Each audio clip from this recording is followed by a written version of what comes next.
soul matters. My soul matters. Your soul matters. Everything about us matters. Yeah, holistically, everything about us matters. But that soul is a very important part of us that we cannot tangibly touch. No one can actually touch the mind or operate on the mind if something goes wrong with it, or the wheel. No one can actually just cut inside of you and pull out your wheel and your emotions. No one can actually just go in and look at the emotions and examine how the emotions are coming along, right? That's the makeup of the soul, the composite of the soul, mind, will, and emotions. I hope that you're doing good today. I hope that you're doing good holistically, body, mind, soul, and spirit. I hope that all parts of you are doing well today. Yeah, yeah, yeah. And of course, I am back with you. I'm back with you as we are investigating and as we are attempting to do a better job of managing our soul, mind, will, and emotions. It's important that we do. It's the God part of us. It's the Ruach of God in your life. It's the Ruach of God in your life, the soul. Uh-huh. Yeah, yeah. He blew the breath of life into man, and man became a living soul. Simple as that. And when he gets ready to come back and retrieve what is his, he's going to take that breath away back. Is he going to take that God part of him back with him? When our expiration date rolls around, that's what he does. He takes his breath back. It's God's. Yeah, yeah. But he's given us an opportunity to utilize the God part of us and make some incredible things happen when we are in a healthy space and place in our soul. He said, I would above all things that you would prosper and be in health, even as your soul prosper and is in good health. Take your time and slow down and talk to the people, Maria. See, sometimes I have to talk to myself while I'm talking to you. Yeah, it's amazing how God has constructed us. Is this He knitted us together in the womb of our mother.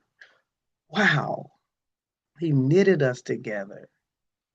He formed us together in the womb of our mother. We are so fearfully and wonderfully made. It's just beyond. Man, they're yet researching. They're yet wanting to examine uh, uh, the embryo. The embryo. They want to examine the embryo, and then all throughout our life, they're practicing on us. Even at the expiration of our life, there's somebody working on a cadaver right now. They'll never be able to figure out man totally because we belong to God and we were formed by Him and made by Him. However, I'm here today to talk to you about the mind. The mind, someone has declared May to be Mental Health Awareness Month, and it just didn't start. We're just now just talking about it. We're just talking about it more recently about things that already been in place or programs that already been in place, awarenesses have already been in place.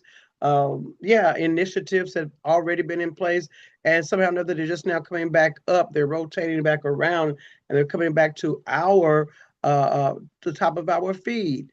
And this is something we've been talking about, mind, will, and emotion. But today, again, we want to talk about the mind, the mind, the mind. We want to talk about the mind that is a compartment in the soul. There we go. All right. So, Mental Health Awareness Month was established back in 1949. Who knew? To increase awareness of the importance of mental health and wellness in Americans' lives and to celebrate recovery from mental illness. Okay.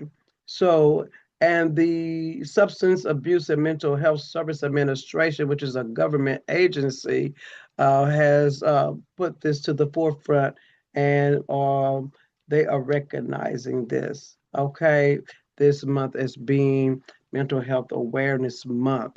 And so mental health that deals with the mind totally, right? Mental health deals with the mind totally. And as we have said, uh, nobody can, um, no researcher, no medical doctor, no psychologist, no one can go into the mind, crack open your head. I know this sounds kind of drastic, right? They can see your brain, but they can't detect your mind. They cannot detect your mind. It's spirit. It's spirit. Yeah, yeah. Mind, will, and emotion is all spiritual. It's the part of you that God gave to you. But then again, it is your responsibility and mine to take very good care of it. How do we take care of the mind? When you think about it, the mind, everything hits it. It's like the steeple on a building, a church building. It's the very top part of it. Uh, it's like a chimney. It's the first thing that gets hit. It is it's the first thing, and all of information flows through the mind. It flows through the mind, and we have to take very good care of the mind. And as you can see, is so many uh, people who are not taking very good care of their mind. And post COVID, even the more so, uh, scientists and psychologists and even medical doctors and researchers, everyone is really trying to see what were the effects, the lasting effects on humanity post COVID. And we know that there's been some physiological changes in our biological composition. I know that sounds real deep. No, that means we're just, something has changed within us. We're not the same people we were before COVID happened to us. And so now we have to rediscover ourselves. And it's even more important now that you take good care of your mind now than ever before. Than ever before. It is important that you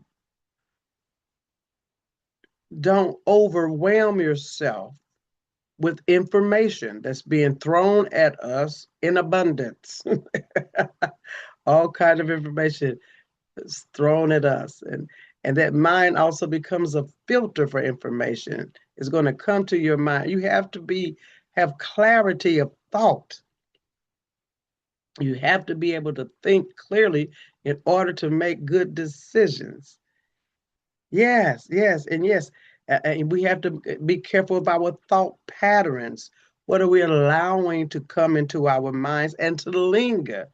Now, everything is going to come into the mind, uh, uh, but it does not. Because let's use this illustration. Okay, you cannot stop thoughts from coming into your mind. You cannot stop thoughts from coming into your mind, just like you cannot stop a bird from flying over your head. Uh-huh. But you do have the power to reject thoughts. You're not going to let the bird may fly over your head, but you're not going to let that bird build a nest in your head. You're not going to let him build or her build a nest in your head, on top of your head, right? Thank you, Maya Angelou. I think it was one of her quotes. You don't have to allow every thought that comes into your mind, you don't have to allow that thought to be your thought. You can claim the thoughts that are yours. And you have to be able to decipher the thoughts that are coming from other influences outside of yourself. But that means you have to know yourself very well, right? You have to know yourself very well. And then also know this, that there may be voices in your head. It may be your voice telling you whatever, but you have to know that's your voice. And then there is the voice of the enemy. And then there's the voice of God. We don't have to be conflicted. There's only three voices that's going to be talking to your spirit, man. And that's either God, the devil, or you. That there are some other entities that come, that external stimuli that come, that create thought patterns in our mind, and that has to do with how much of whatever it is that we're listening to are we taking in, whatever that be, whether it be the news, whether it be social media, whether it be doctors' reports. Come on now, a lot of this stuff, a lot of things. I've noticed this. I'm just having a little chit chat with you this afternoon. I've noticed this. A person can go into the hospital or go to see their doctor and be doing very, very well, and it's not until their doctor gives them a prognosis or a diagnosis that immediately they start feeling bad because now they have taken that word in and they have owned it. See, what are you saying, Marie? I am saying you don't have to take every voice into your life and own it. You don't have to take every thought into your life and own it. You have to have a good, clear mind so that you will know the difference. You need to know the difference. Why? Because we need clarity. We need to have a strong, healthy mind. Why? Because again, everything hits the mind. It's the filter. Joyce Meyer says it's the battleground. We know if you warn in your mind that sometimes it brings about frustration, and that's what we wanted to do. We want to minimize frustration, by having a good, healthy, sound mind. Mind, will, and emotions. We are focusing in on that part of the soul, the mind. It's a terrible thing to waste, is what the NAACP said. A mind is a terrible thing to waste. It is a terrible thing to waste. And what you fill it up with, what you absorb, and speaking of absorption, our brain is formed like a cloud. And if our mind also is formed like a cloud, not saying that it is, our brain is formed like a cloud. We don't know what the shape of the mind is because we cannot tangibly put our finger on it. Neither can we, again, open up the body and pull it out. But if our mind is somewhat fashioned like the brain, then it kind of looks like a cloud. That brain kind of looks like a cloud. And once it gets filled with information, once it gets filled with information, if it's like the cloud, then that cloud will begin to produce rain. It's only so much that cloud can hold. It's only so much of information of whatever it is that a mind can hold. I hope you're understanding how I am paralleling the mind and a cloud and the extent of how much that mind can hold as we look at the cloud. Once it gets filled, it starts to leak. Once that mind gets filled, it starts to leak. It starts to act out. It starts to cause another side of us to come out. Once we get overloaded, anxiety, a lot of anxiety and frustration, disappointment, a lot of that, it's right there in that mind. It's in that mind. We haven't processed it through. We have not processed it through. And there is a remedy. So how do you get around having your mind so filled with things, with thoughts and with old information, old information. Some of us, we go all the way back to our childhood when we were in elementary school. We got all of that in there. We go all the way back to the time that we were married and when we were raising our children. We have not updated our minds to where we are right now. We're holding on to old stuff. We're not releasing. We're not releasing, and that's just too much for the mind. That's just too much. And why do you say that, Marie? I say that because the Bible tells us, and I have to refer back to the Bible because that is where I seek to learn how to handle life and all of those things, as well as other literature. Again, my degree is in mental health, but the Bible is my standard for living. And it talks about the mind. It talks about the mind. And it tells us in Ephesians, the fourth chapter. I'm going to start at the 22nd verse, that ye put off the former conversation, the old man, which is corrupt according to the deceitful lust. Okay. And then the 23rd verse says, and be renewed in the spirit of your mind. We have to renew our minds daily. I mean, sloughing off what happened yesterday, forgetting those things that are behind us, and pressing forward to those things which are ahead. You cannot carry yesterday, and you certainly can't carry the last 10, no, the last 5, 10, 15, 20, 25, 30. As far as you want to go back, carry all of that information in your head. At some point, you have to release it. You have to reason with yourself. Even technology, the computers that we use every day, or even our cell phones, and they're just mini computers. There are times when you have to update, and that old information, it has to go into an archive, or it gets it's somewhere. It's off of the hard drive.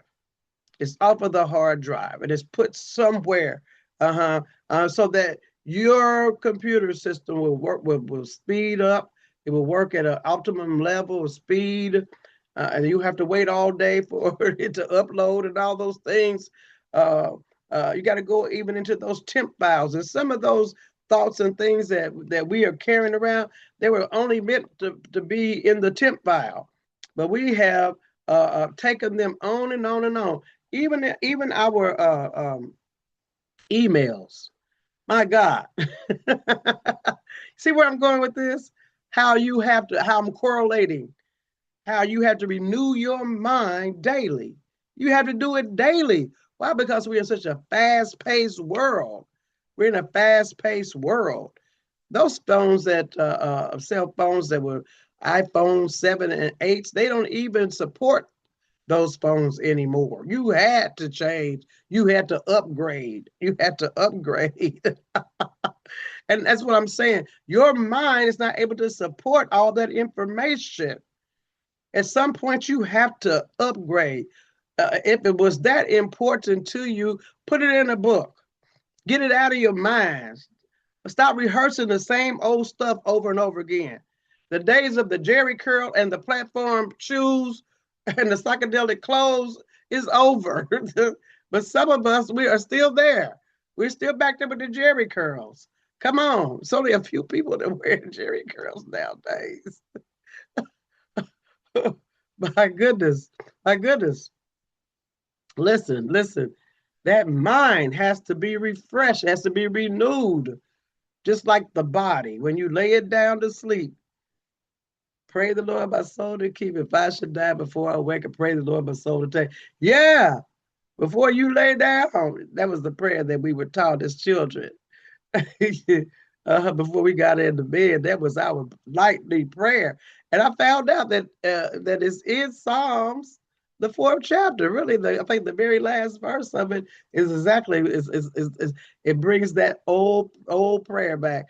Before you lay yourself down, to rest at night, go to bed with a mind to wake up with a new, refreshed mind, new, fresh lenses for a very new day.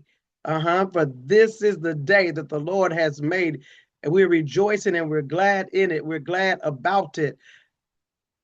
I am of the opinion the reason why we see so much mental illness is because some of us, we have traumas in our mind of disappointments, of being let down, of being overlooked, of being the black sheep of the family, and all those things that go all the way back.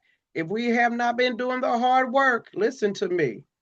This work that we're doing on the soul, mind, will, and emotion has to be intentional work.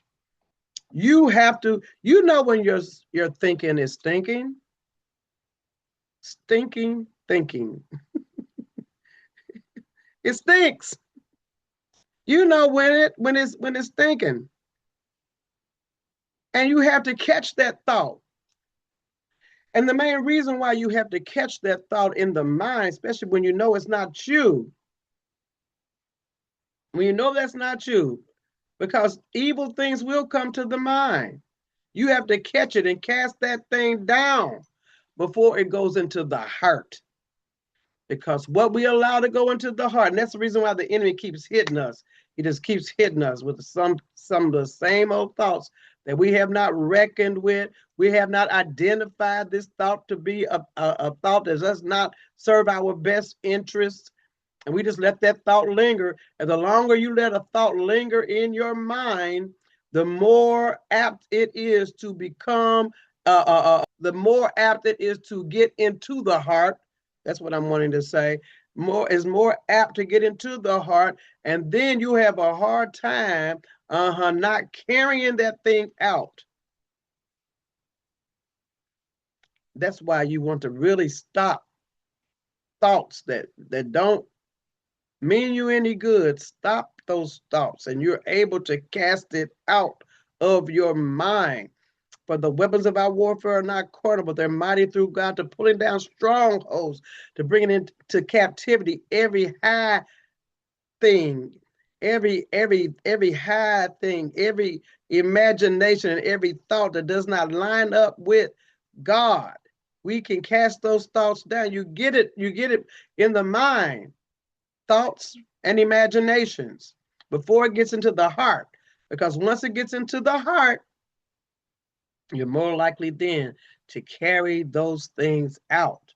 Why? Because you pondered over it over and over again. You just let it keep on turning in your head. You just letting it keep on turning in your head, in your mind. And that is not good. It's not healthy if it's not a good thought. Right? Okay. So this is mental um, health awareness month. May is. And we want to make sure that we doing our due diligence to pull that thought and that idea out. Okay, you bringing your mind to the forefront, and we can take a good examination of investigation of our own mind, not somebody else's, okay, but our own, to make sure that we're sharp.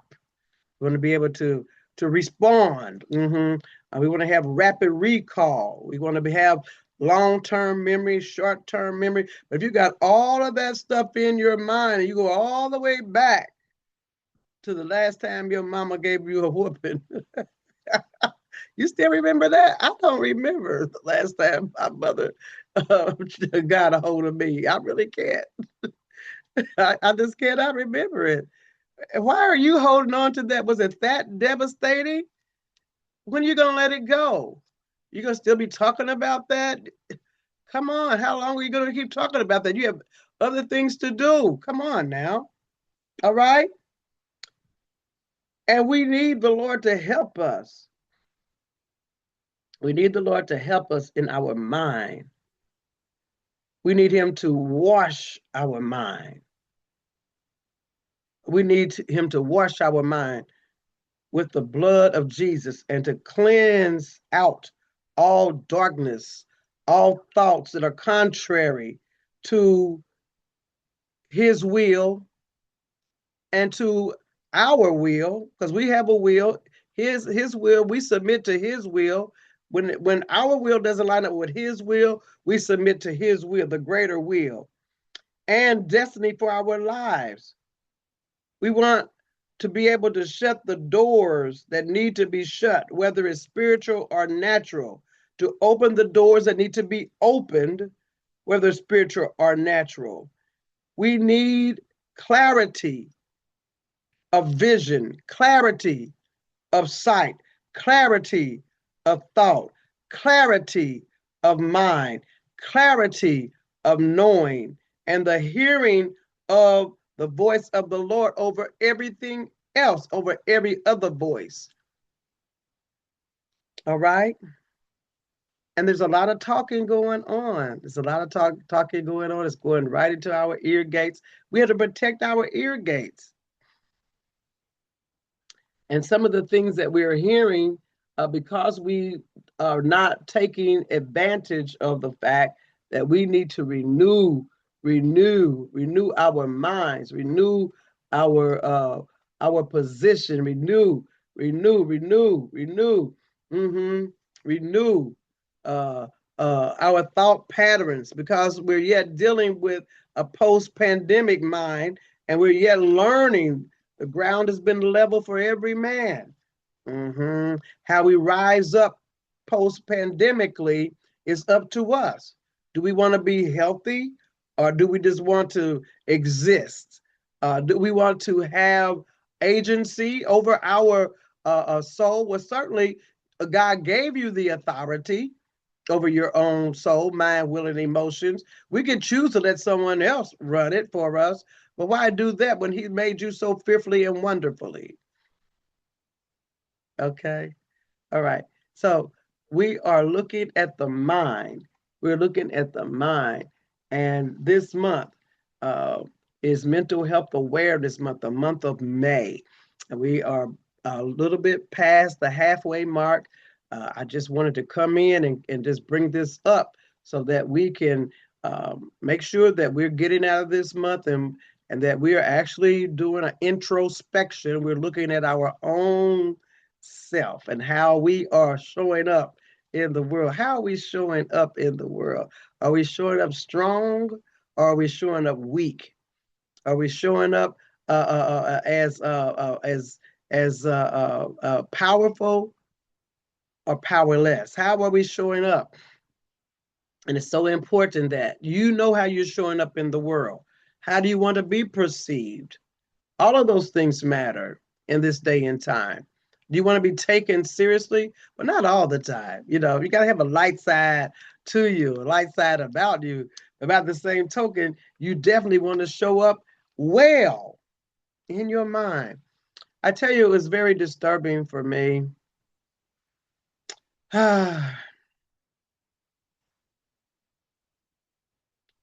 When you run into people that you knew and they're not at themselves, and you know they're not at themselves, and you wonder, you know,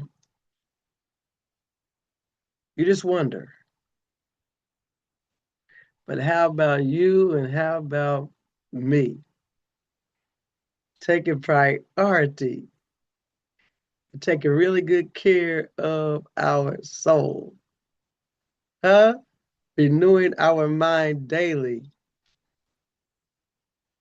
being transformed by the renewing of our mind, taking off the old man and putting on the new man every single day that we wake up with intentionality, so that we can be the best that we can be and perform at the optimum level that we decide, whatever that is that we're wanting to do, that we're performing optimum at the optimum level. All right? Your soul matters. My soul matters.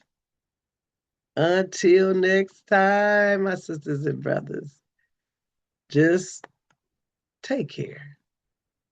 All right? Until next time. Bye bye.